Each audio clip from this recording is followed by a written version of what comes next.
Nuk mendoj që është një fiasko, mendoj që është më tepër një zgjidhje e improvizuar e momentit. Dhe kjo është e keqja që shikoj unë, sepse opozita e dinte që në momentin që në shkurt të këtij viti kur Revelia u mor masa arrestet në burg, që në Tiranë herët e vonë do kishte zgjedhje të parakoshme. Pra, sidomos edhe kur ju konfirmua fakti, domethënë që do qëndronte në burg gjatë gjithë periudhës së hetimit.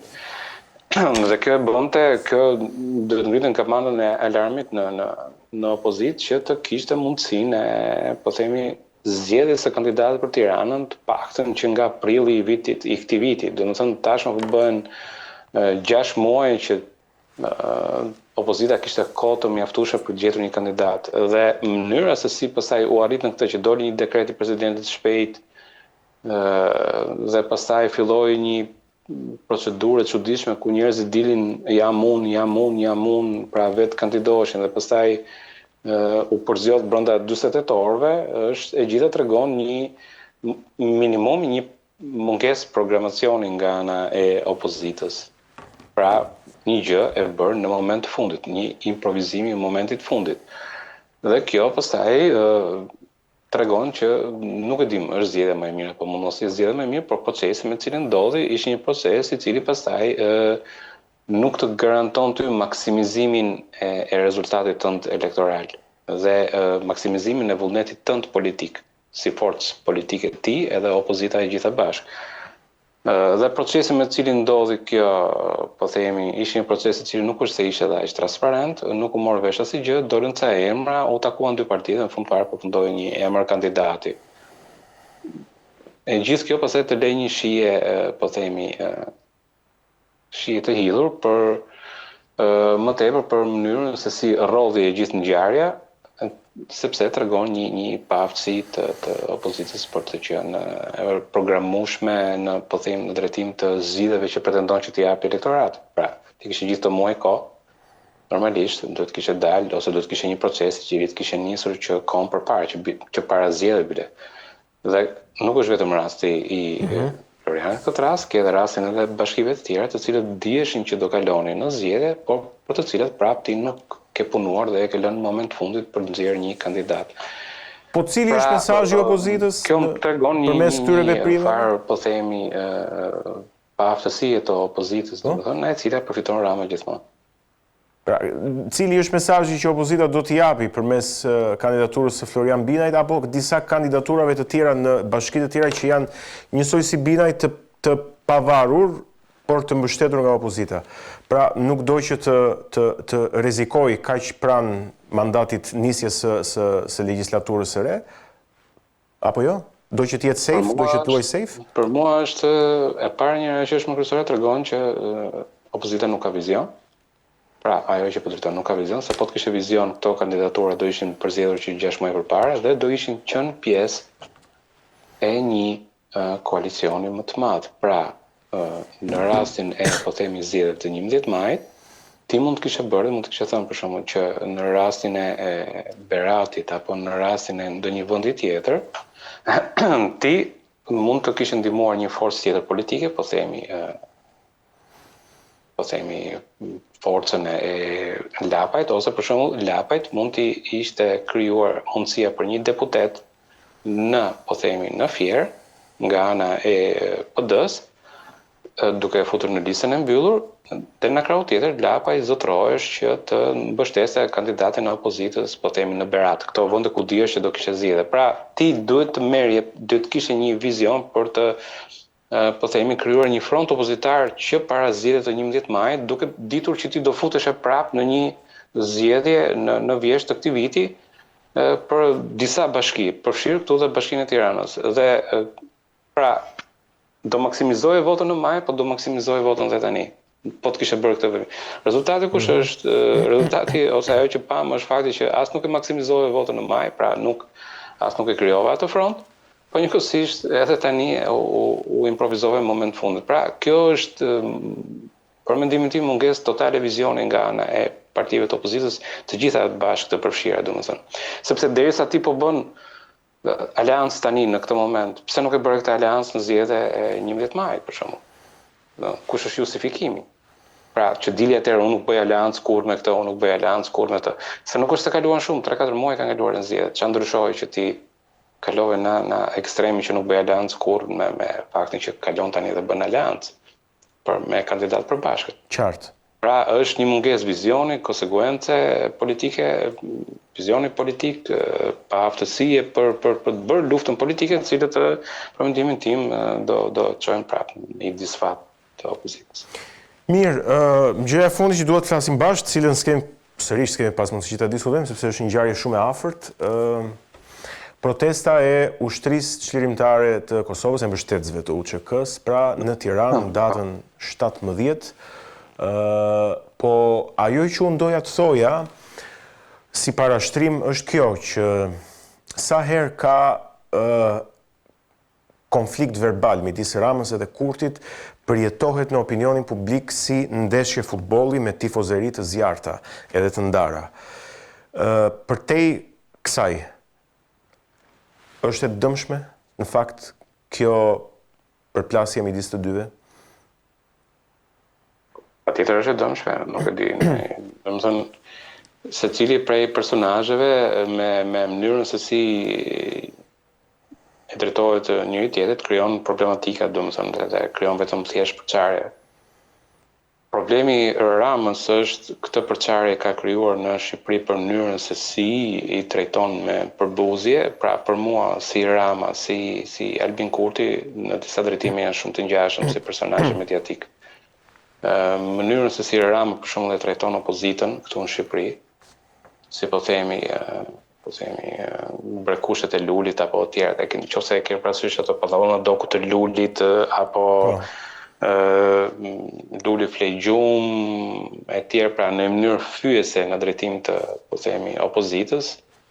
Një gjë të tillë për fat keq që kanë bërë në Kosovë edhe nga ana e vetvendosjes ndaj partive të tjera që kanë qenë dikur në pushtet dhe ishin në opozitë tashmë që ka dalë në pushtet, për shembull rasti tipik ajo që përmenda, rasti i zgjedhjeve për shembull në Mitrovicën e Veriut, në Mitrovicën e Jugut që ishte në këtë moment që kandidati që ishte i PDK-s u quajt Gom Rezerv nga ana Albin Kurti. Domethënë nuk ka hije një kryeminist të Kosovës që të përdori terma të tillë. Domethënë ne akuzojmë Ramën këtu për përdorimin një fjalori fyes dhe banal në drejtimin të kundërshtarëve politik, njëjtën gjë për fat keq është duke bërë dhe Albin Kurti në Kosovë. Dhe kjo lloj mënyre e të bërit politik, pra është për mua është e ngjashme në të dy personazhet dhe problemi është pasaj që për shkak të pozicionit që mbajnë përfaqësojnë dhe shtetin e Republikës Shqipërisë dhe të Republikës Kosovës, që pastaj mund të çojë edhe në përçarje midis po themi fancave respektiv të dyja palëve. Duhet të thënë që për sa i përket mitingut, mitingu për mendimin tim ishte miting që duhej bër. Pjesëmarrja ishte që duhesh marr pjesë, u habita më saktë nuk u habita në faktin që Sali Berisha i dha urdhër të vetëve që mos merrin pjesë në Pse nuk u habite? Event. Pse Jo, nuk u nuk u habite? habita, domethënë marrëdhëniet e Berishës me UÇK-n që nga momenti po themi i arrestimit në Tiranë në fillim viteve 90 të figurave të UÇK-s, pastaj arrestimit i kundër UÇK-s që cilën e quante marksiste-leniniste, ekstremiste, terroriste e tjerë, pastaj kundër ambujese këto. Po shiko, Berisha qartë që Berisha në drejtim të UÇK-s nuk është se ka dhe një histori dhe aq të lumtur marrëdhënie. Një ditë përpara tubimit Berisha e hodhi për votim një rezolutë dhe urëzua nga Partia Socialiste. Tash këto janë fakte. Jo, hodhi rezolutën, po fatikisht ata të UÇK-s kur ishte në pushtet i burgoste. Tani, si është ajo, fjalët e mira dhe gurët në trast, është shpreha në Shqipëri dhe rasti është tipikisht i tillë. Pastaj, qeveria shqiptare, ky ishte më tepër një lëvizje për propagandë, domethënë sepse Parlamenti i Shqipërisë ka kaluar disa rezoluta për sa i përket Kosovës, duke filluar që në vitet 99 dhe 2000, domethënë që ka kaluar rezoluta të tilla. Kështu që një rezolut më tepër, një rezolut më pak nuk ose ka ndonjë influencë të madhe në këtë rast. Është më tepër mbështetje që mund të jepet mbështetje diplomatike, mund të jepet në ana e qeverisë shqiptare, që thash Rama ka bërë gabimin që nuk e ka mbështetur financiarisht mbrojtjen e figurave të UÇK-s në gjyqin e që po zhvillohet në Hag, janë rreth 30 ca milion euro që janë harxuar, dhe janë harxuar kryesisht nga qeveria e Kosovës, gjë që nuk është e drejtë. Duhet që qeveria shqiptare të marrë përgjegjësitë e veta, pra mbrojtja e interesit kombëtar është detyrë kushtetuese edhe e qeverisë shqiptare, pra të përcakton kushtetuta që e ketë për detyrim kushtetues të mbrojë interesin kombëtar dhe çështja e OÇK-s është mbrojtja e interesit kombëtar. Në këtë rast, qeveria shqiptare edhe për faktin që ka një GDP 2.5 herë më të lartë se sa Kosova, ka mjete financiare të tjera, duhet kishe marrë përsipër barrën e mbrojtjes, pra mos ta linte vetëm qeverinë e Kosovës që të paguante për këto, sepse kemi pasur edhe raste që janë tërhequr avokatë nga mbrojtja pikërisht për shkak të faturës lartë shpenzimeve juridike të mbrojtjes. Pra, edhe Rama në këtë rast ishte si fjalët e mira dhe gurët në traste, në kuptimin që edhe Rama del te mitingu, jo se nuk duhet dal, ose pakte në përkrah mitingun, por fakti është që mund të kishte bërë veprime konkrete për çështjen e UÇK-s, siç ishte mbështetja financiare për gjyqin që zhvillohet aty. Pra, në një farë mënyre, ajo që është më tepër për të lavdëruar është fakti që pavarësisht liderave problematik, ata që janë shqiptari thjesht, gjithmonë çështjen e UÇK-s e shikon si çështje kombëtare dhe mbrojtjen e figurave të tilla e shikon si çështje kombëtare dhe si detyrim për të dalë për të marrë pjesë, dhe pjesëmarrja ishte e mirë. Në miting dhe vërtetoi që këto shkëputje të mëdha të njerëzve, të cilët janë ata që janë me shpirt dhe politikanëve të cilët mundohen çdo gjë ta përdorin për interesin personale dhe të bëjnë gjithmonë ato skemën e fjalët e mira dhe gurët të rastit. Se po e them shumë shpesh, por palikishuar. Po, fatkeqësisht, në pjesë më të madhe të rasteve edhe unë e konstatoj të njëjtën gjë. Endri, unë të falenderoj për bisedën edhe për gjithë opinionet që solle këtu në studio. Faleminderit. Ishim me analistin Endri Tafani, folëm për aktualitetin në vend duke nisur nga aeroporti Vlorës dhe Behgjet Pacolli së bashku me qeverinë, e duke vijuar pastaj me opozitën dhe me përplasje mes dy kryeministrave Edi Rama dhe Albin Kurti. Ne do të rikthehemi vetëm pas pak në pjesën tjetër në vazhdim të bisedës. Por rikthehemi në këtë pjesë, do të flasim tani për një zhvillim që bën fjalë për industrinë ose sektorin e pasurive të patundshme këtu në Shqipëri, cili ka pas mjaft zhvillime të raportuara edhe mediatikisht gjatë ditëve të fundit, siç është disbursimi i kredive, siç është gjithashtu një raportim për rritjen e çmimit shumë herë më tepër se sa në Bashkimin Evropian dhe dinamika të tjera. Për të folur më konkretisht dhe duke ju përmbajtur edhe shifrave dhe raportimeve për një çështje kaq të ndjeshme sa çështja e apartamenteve, kam kënaqësinë që të kem në lidhje të drejtë për drejtë me studion time ekspertin e pasurive të patundshme Armand Shkëmbi. Armand, shumë faleminderit që jemi së bashku, të përshëndes. Faleminderit që më ftuat në emision. Mirë, sipas të dhënave të raportuara, Armand, bankat shqiptare kanë rritur me 22.7% kredin për ndërtimin, duke disbursuar mbi, po themi, 48.6 miliard lek vetëm vitin e fundit. Por, nga ana tjetër, qarkullojnë miliona euro jashtë sistemit bankar përmes kleringut dhe shkëmbimeve në natyrë, gjë e cila është problematizuar edhe në raportime mediatike ditët e fundit. Kush i financon ndërtimet, nëse do të nisemi nga ky problem i fundit? Ne kemi të paktën 10 vjet që jemi në një skem shumë të madhe spekulative në industrinë e ndërtimit. Çfarë do të thotë kjo? Ndërtimi bëhet për banim, pra njerëzit blejnë shtëpi ose për të banuar vetë, ose për ta dhënë me qara. Ndërkohë që kryesisht në Tiranë, po dhe në Bregdet, një pjesë e konsiderueshme e njerëzve blejnë për të shtuar paratë e tyre. Pra blejnë në gropa, po diku nga mezi i ndërtimit, në mënyrë që në përfundim të ndërtimit të kenë rritur lekët e tyre, kapitalin e tyre me 30%, 50%, ndonjëherë dhe 100%. Ky quhet spekulim. Për momentin është i lejushëm ligjërisht në Shqipëri, po sjell një fryrje artificiale të tregut. Pse fryrje? Herë ta vonë në të gjithë këto shtëpi që ndërtohen duhet banoj dikush. Sigurisht. Dhe ne sot që flasim kemi rreth 70.000 apartamente bosh në Tiranë, në Bregdet sigurisht që kemi më shumë, po hajtë të themi se Bregdeti është sezonal. Vazhdojmë të ndërtojmë 30-40.000 apartamente të tjera, kemi dhënë leje për 20-30.000 apartamente të tjera, pra ndërkohë që çmimet rriten, ne të gjithë gëzojmë që kemi gjetur një mënyrë tani perfekte për të shtuar lekët tona. Ne bëjmë pallate, fusim lekët aty, ato shtojnë e dalim gjithë kënaqur. Kjo skem herë apo do vinë në fund dhe kur vjen në fund? Kur konsumatori fundor e shikojnë që çmimet janë përtej kapaciteteve tia dhe humbet besimi në treg që këtij produkti vetëm do t'i rritet çmimi. Se për momentin besueshmëria në treg është këtij produkti vetëm i rritet çmimi. Edhe të gjithë ne nuk na shkon mendja që këtij mund edhe t'i bjerë çmimi.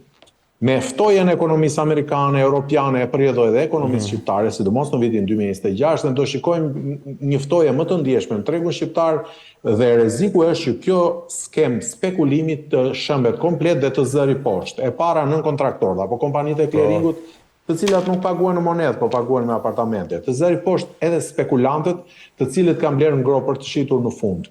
Njerëzit që do dëmtojnë më pak janë ata që blejnë një pronë me certifikat pronësie, me kredi apo me kesh, nuk ka rëndësi, një njeri që ble për investim. Të tjerët pastaj kam merak që do dëmtojnë pak kur kësaj skeme t'i vi fundi. Pra, ata që dëmtojnë më pak janë ata të cilët blejnë, po themi, një shtëpi banimi ose një shtëpi investimi, po nuk i futen të gjithë kësaj skeme spekulative për të ndërtuar edhe për të ndërtuar pafundësisht. Pra, janë pikërisht spekulantët ata që do dëmtojnë më shumë. Njerëzit që mendojnë që unë do t'i het lekët në grop dhe do t'i marr në fund. Njerëzit që blejnë një shtëpi për të banuar do dëmtojnë më pak. Pse më pak? E para se kryesisht blejnë prona me certifikat pronësie dhe e dyta se njerëzit që blejnë për banim blejnë nga fundi i ndërtimit ose kur pallati ka mbaruar, nuk para rrezikojnë në fazën e gropës. Tani, ne shqiptarët mendojmë që kemi gjetur një mënyrë perfekte investimi që nuk e ka zbuluar bota përpara nesh, ndërkohë që ky është një iluzion, sepse në Shqipëri ne kemi rrallim të popullsisë, kemi një ekonomi modeste që si vjet për 2025 nuk korrigjua pritshmëria e rritjes nga 3.8 në 3.4% dhe 2026 presim një ftoje të mëtejshme. Pra, themelet, foundations që thuhen anglisht, që kjo industri të vazhdojë të prodhojë të rrisë çmime nuk ekzistojnë.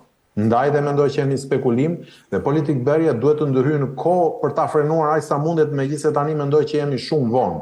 Ajo që dyshoj që do ndodhi është që kur të fillojë një krizë në industrinë e ndërtimit, pastaj do hyj politikbërja të vëri rregulla më të qarta loje, pra ta rregullojë si industri, sepse është industria kryesore në Shqipëri, edhe në GDP është zëri kryesor dhe ka nevojë për më shumë rregullim. Kaq sipas Kidata Albania, çmimet e apartamenteve në tremujorin e dytë të vitit 2025 ku jemi, arritën mesatarisht 1.863 euro për metër katror dhe u trefishuan krahasuar me vitin 2005, vitin e largët 2005. Shqipëria renditën ndër vendet me rritjen më të lartë të çmimeve në Evropë, 8 herë më shumë se sa mesatarja e Bashkimit Evropian. Tani ti thua që do ftohet ekonomia dhe ky sektor në vitin 2026, po si duket, nuk po duket që do ftohet me këto rritje të çmimesh. Shiko çfarë ndodh. Po të vësh re, në Europë ne jemi vendi i parë për zotrim shtëpie. Pra ne kemi shumë kulturë të fortë blerjen e shtëpisë. Për shembull, unë sa shkova tani pash një dy prona të një miku tim dhe ma bën përzili, doja t'i kisha dhe unë ato 2 apartamentet.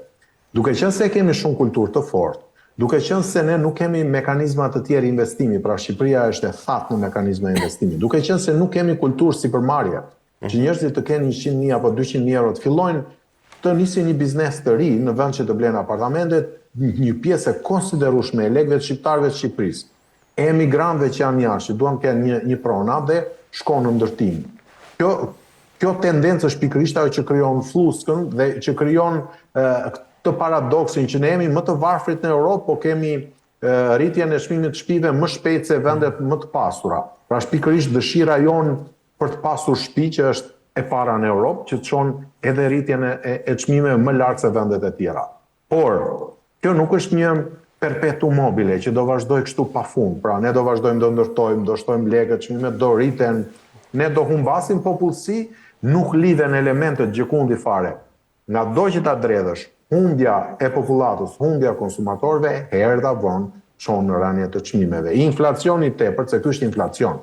Kjo nuk është një rritje shëndetshme, si në vendet perëndimore që rriten, po themun 5 deri në 6% çmimet në vit, se është rritur popullsia, rritet ekonomia. Kjo është një rritje pashëndetshme, spekulative, që herë vonë do dëmtoj industrinë dhe për fat keq të gjithëve ne, edhe ne që punojmë në industri dhe ata që janë jashtë industrisë, se në pallate për shembull janë përfshirë edhe mobilierët, është i përfshirë hidrauliku, elektricisti, jemi duke folur 15 ndoshta 20% të GDP-s që do ndikohet kur industria jonë të ftohet.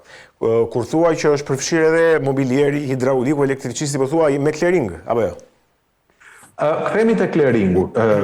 Në Shqipëri, duke qenë se rregullat e ndërtimit janë të thjeshta dhe kanë ngelur që para 20 vitesh. Ndër vite dhe janë përmirësuar pak, janë shtuar ca rregulla, por kjo industri nuk është e rregulluar mirë si në vendet perëndimore, të cilët kanë vojtur nga fluska të tilla përpara nesh dhe e kanë rregulluar industrinë.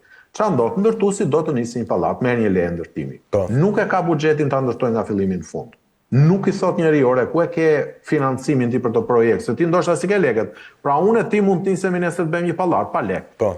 Pra firmat e ndërtimit në Shqipëri, ndryshe nga firmat e ndërtimit jemi, se dëgjoj se fare. Dëgjoj. Pa problem. Po e 21. Pra firmat e ndërtimit në Shqipëri mjaftohen me marrjen e lejes së ndërtimit dhe nuk e kanë kapitalet për ta financuar këtë projekt. Duke qenë se si kanë kapitalet, ju drejtohen kompanive nën kontraktore apo të clearingut dhe i thonë ti do vish do bësh strukturën e betonit, ti do bësh dyer, dritare, pllakat dhe kështu me radhë përdorin likuiditetet e firmave nën kontraktore apo të clearingut. Ta nga ana tyre kanë likuiditetin të limituar, nuk e kanë pafund. Shkojnë dalin në treg, i shesin apartamentet me një çmim diçka më të lirë se çmimi që deklaron firma e ndërtimit për të tërhequr blersi. Blersi shqiptar ka shumë qef negocimin, çmimin pak më të ulët se ndërtuesi. Nëse ndërtuesi është me 1800, clearingu thotë unë po të shes me 1600 është një okazion dhe shqiptarët vënë e blejnë duke paguar 90 apo 100% të shumës së shtëpisë, ndërkohë që pallati është në grova apo në kat parë. Dhe këtu janë shumë të ekspozuar ndaj riskut, por nuk e dinë që janë të ekspozuar ndaj riskut.